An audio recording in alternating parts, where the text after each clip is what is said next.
শিশু এটা যেতিয়া জন্ম হয় তেতিয়া আমি সকলোৱে বিচাৰো যে শিশুটো সুস্বাস্থ্যৱান হওক কিন্তু কেতিয়াবা দুৰ্ভাগ্যবশতঃ কিছুমান শিশুৱে মানে শুকাই খিনাই যায় বা ওজন বহুখিনি কমি যায় হি লাগে কোনো বেমাৰৰ কাৰণে হওক বা জন্মৰ কিছু বিসংগতিৰ কাৰণে হওক শিশুটিৰ যেটো অৱস্থা স্বাস্থ্যৰ অৱস্থা একেবাৰে অৱনতি হয় আৰু তেনে অৱস্থা যদি উপযুক্ত চিকিৎসা প্ৰদান কৰা নহয় তেনলে শিশুটো হয়তো বিপদজনক অৱস্থালৈ গতি কৰিব পাৰে গতিকে এনে অৱস্থাত আমি শিশুটোৰ সঠিকভাৱে পুষ্টিকৰ খাদ্য যোগান ধৰা বা মানে পুষ্টিহীনতাত ভুগিছে তাক চিনাক্ত কৰাটো আমাৰ অতিশয় জৰুৰী কথা গতিকে এনেকুৱা যদি পুষ্টিহীনতাত ভুগা সিৰিয়াস কোনোবা শিশু আছে তেনেহলে শিশুবিলাকক আমি চিনাক্ত কৰি জিলা হস্পিটেল বিলাকত থকা নিউট্ৰিশন ৰিহেবিলিটেশন সেন্টাৰলৈকে আমি ৰেফাৰ কৰাৰ ব্যৱস্থা কৰিব লাগে আৰু এই নিউট্ৰিশন ৰিহেবিলিটেশন সেন্টাৰ যাক আমি চমুকৈ এনআৰসি বুলি কওঁ তাত উপযুক্ত প্ৰশিক্ষণপ্ৰাপ্ত চিকিৎসকৰ জৰিয়তে চিকিৎসা প্ৰদানৰ ব্যৱস্থা কৰা হয় আৰু মনত ৰখা দৰকাৰ যে এই সমস্ত পৰিঘটনাটো বা সমস্ত প্ৰক্ৰিয়াটো একেবাৰে বিনামূলীয়া মানে ঘৰৰ পৰা শিশুটিক ডিস্ট্ৰিক্ট বা জিলা হস্পিটেলত নিয়াৰ পৰা চিকিৎসা প্ৰদান কৰি ঘৰলৈ উভতাই অনালৈকে সকলোবোৰ মানে খৰচ বিনামূলীয়াকৈ প্ৰদান কৰা হয় চৰকাৰে এই খৰচ বহন কৰে গতিকে আমি আমাৰ সমাজত থকা এনেকুৱা যিবিলাক কম ওজনৰ শিশু আছে যিবিলাকে একেবাৰে শুকাই খিনাই যোৱা বা উপযুক্ত ডেভেলপমেন্ট হ'ব পৰা নাই তেনেকুৱা শিশুবিলাকক আমি চিনাক্তকৰণ কৰাটো অতিশয় জৰুৰী কথা আমাৰ স্বাস্থ্যকৰ্মীসকল যেনে আশাবাদীসকল বা অন্যান্য আমাৰ স্বাস্থ্যকৰ্মীসকলৰ হাতত এনেকুৱা এবিধ আহিলা মজুত আছে যি আহিলাৰ জৰিয়তে আমি সেই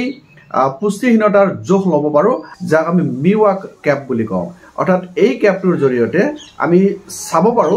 যে কেনেকৈ শিশুটি মানে পুষ্টিহীনতাত ভুগিছে না ভুগা না বা কিমান গ্ৰেডৰ পুষ্টিহীনতাত ভুগিছে আমি চাব পাৰো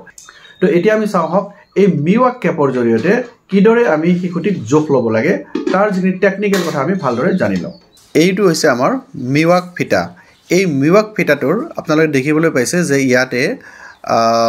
মানে ৰঙা হালধীয়া আৰু হেউজীয়া ৰং দি থোৱা আছে আৰু এই ফিটাটো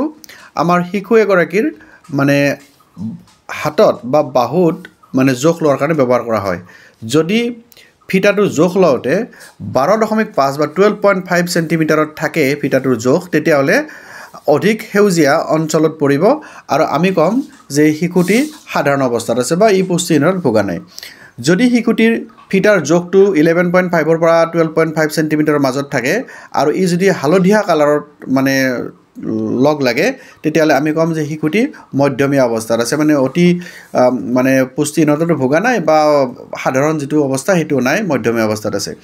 আৰু যদি শিশুটিৰ বাহুৰ জোখ 11.5 সেন্টিমিটাৰকৈ কম অৰ্থাৎ ৰঙা ৰঙত পৰে তেতিয়া আমি কম যে শিশুটোৱে অতি পুষ্টিহীনতাত ভুগিছে আৰু এনেকুৱা ৰঙা ৰঙত পৰা জোখটোৱে আমাক দেখুৱাই দিব যে শিশুটিক আসলতে আমি এনআৰসি লৈ পঠোৱাৰ সময় হৈছে এতিয়া আমি চাওঁ হক শিশুটিক যেতিয়া বাহুৰ মধ্যাংশত আমি জোখ ল'ব লাগে তেতিয়া আমাৰ চিত্ৰত দেখুৱাৰ ধৰণে প্ৰথমে শিশুৰ হাতখন আমি 90 ডিগ্ৰী কোণত ভাঁজ কৰি ল'ব লাগে তো এনেকুৱা অৱস্থাত শিশুটিক যেতিয়া আমি ভাঁজ লগাই ল'ম তেতিয়া আমাৰ জোখটো লওঁতে সুবিধা হয় দ্বিতীয়তে আমি চিত্ৰত দেখুৱাৰ দৰে কান্ধৰ টিপটোত থকা হাড়ডাল আৰু কিলাকুটিৰ হাড়ৰ টিপটো চাই ল'ব লাগে অৰ্থাৎ ইয়াত যি কলা কাৰ চিন দেখুৱা আছে ওপৰৰ আমাৰ কান্ধৰ টিপ আৰু তলৰ ফালে আমাৰ কিলাকুটিৰ টিপটো আমি হাতেৰে ভালদৰে চুই চাব লাগে যে অৱস্থানটো কোনখিনিত আছে বাহুৰ কান্ধৰ টিপৰ পৰা কিলাকুটিৰ টিপলৈ এডাল ৰছী টানিব লাগে এটা আঙুলিৰে আমি ওপৰৰ যেটো কান্ধৰ টিপ আছিল তাত আঙুলিৰে ধৰি একেবাৰে সিধা সিধিকৈ যিডাল হাড় আছে আমাৰ সেই হাড়ডালৰ সিধাকৈ আমাৰ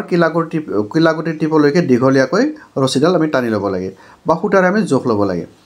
ইয়াৰ পিছত আমি জোখটো লৈ ৰছীডাল বা খুঁটাডালৰ আধাত বা মাজত ভাঁজ লগাই আকৌ কান্ধৰ টিপৰ পৰা জোখটো লৈ বাহুৰ মধ্যভাগৰ জোখটো কলমেৰে চিন দিব লাগে অৰ্থাৎ যেতিয়া আপুনি খুঁটাডাল তললৈকে টানি আছিল নহয় তেনে অৱস্থাত আমি খুঁটাডালক সমানে দুভাগ কৰিলো কৰি ফেলে যিখিনি মাজ অংশত পৰিব তাত আমি পেনেৰে এটা দাগ দিব লাগে অৰ্থাৎ সেই দাগটোই হ'ব আমাৰ ওপৰৰ কান্ধৰ টিপ আৰু কিলাকুটিৰ টিপৰ মাজৰ অংশ তো এই অংশটোতে আমাৰ আসলতে যিডাল মিৱাক ফিটা আছে এই ফিটাডাল ল'ব লাগে তো আমাৰ এই চিত্ৰত দেখুৱাৰ ধৰণে মিৱাক ফিটাডালৰ মধ্যাংশৰ পৰিধি আমি জুখিব লাগিব আৰু ফিটাডাল বেছি টানকৈ ধৰিব নালাগে বেছি টানকৈ ধৰিলেও আমাৰ সঠিক জোখ নহ'ব বা মানে বেছি ঢিলাকৈ ধৰিলেও আমাৰ সঠিক জোখটো নহ'ব গতিকে ফিটাডাল লগোৱা আমাৰ যেটো পজিশন সেই পজিশনটো আমি খুঁটাডালৰ পৰা আমি বিচাৰি উলিয়াব লাগিব ইয়াৰ পিছত কি চাওক ইয়াত চিত্ৰত যেনেকৈ দেখুৱাই দিয়া হৈছে যে ফিটাডাল বেছি ঢিলাকৈ নধৰিব যদি ঢিলাকৈ ধৰে তেনেহ'লে আমি সঠিক জোখটো নাপাম তো উপযুক্তভাৱে মানে টানো নহয় ঢিলাও নহয় তেনেকুৱা অৱস্থাতে আমি ফিটাডাল ৰাখিব লাগিব ইয়াৰ পিছত চাওক ফিটাডাল চিত্ৰত দেখুওৱা ধৰণে সঠিকভাৱে ধৰক যেনেকৈ দেখুওৱা আছে তেনেকৈ সঠিকভাৱে আপুনি ফিটাডাল ধৰিব লাগে মিৱাক ফিটাৰে জোখ ল'বৰ বাবে শিশুৰ ভাঁজ লাগি থকা হাতখন চিধা কৰি লওক যেতিয়া আপুনি জোখটো লৈ থাকিব বা ভাঁজ লাগি থকা যেতিয়া জোখটো ল'ব তেনে অৱস্থাত আমি হাতখন চিধা কৰি দিব লাগে মধ্যাংশ বাছি চিন দিয়া অংশতে আমি জোখ ল'ব লাগে আৰু জোখটো ফিটাত থকা চেণ্টিমিটাৰত ৰেকৰ্ড কৰিব লাগে অৰ্থাৎ এই জোখটো আমি চেণ্টিমিটাৰে ক'ব লাগে ইয়াত চাওকচোন আপুনি সঠিক জোখ ল'বৰ বাবে আপোনাৰ এটা আঙুলি বাহুৰ পিছ অংশত ধৰি যাতে ফিটাডালৰ স্থানটো লৰচৰ নহয় মানে আপোনাৰ ফিটাডাল যেতিয়া ধৰিব হয়তো লৰচৰ হ'ব পাৰে গতিকে এটা আঙুলিৰ বাহুৰ পিছফালে ধৰিব লাগে আৰু সঠিকভাৱে হাতখন চিধাকৈ লৈ সেই মাজ অংশটোৰ জোখটো আমি ল'ব লাগে এইটোৱে আছিল আমাৰ মিৱাক ফিটাৰ জৰিয়তে কিদৰে আমি মানে শিশু এটাক জানিব পাৰোঁ যে আচলতে পুষ্টিহীনতাত ভুগিছে নে নাই নে সাধাৰণ অৱস্থাত আছে গতিকে এই ফিটাডাল আমাৰ প্ৰত্যেক স্বাস্থ্যকৰ্মীৰ হাতত থকাটো উচিত আৰু যেতিয়া আমাৰ SBNC বা SBYCৰ ভিজিটত যাব আশা বাইদেউসকলে তেতিয়া এই জোখটো লোৱাটো জৰুৰী গতিকে কেনেকৈ জোখটো ল'ব লাগে আপোনালোকে নিশ্চয় এই প্ৰক্ৰিয়াটোৰ জৰিয়তে গম পালে আৰু গম পোৱাৰ পিছত শিশুটিক পলম নকৰি NRCলৈ পঠোৱাৰ আপোনালোকে ব্যৱস্থা কৰিব আৰু তাত সম্পূৰ্ণ বিনামূলীয়াভাৱে শিশুটিৰ চিকিৎসা হ'ব তো আশা কৰিছোঁ অতি পুষ্টিহীনতাত ভোগা শিশুসকলক ৰেফাৰৰ কাৰণে আপোনালোকে উচিত ব্যৱস্থা ল'ব আৰু ইয়ে আমাৰ সমাজত এটা শিশু পংগু হোৱাৰ পৰা বা ৰোগীয়া হোৱাৰ পৰা বচাই তুলিব চৰকাৰে খুব আগ্ৰহেৰে আমালৈ বাট চাই আছে যাতে আমি শিশুবিলাক তালৈকে পঠিয়াব পাৰোঁ ধন্যবাদ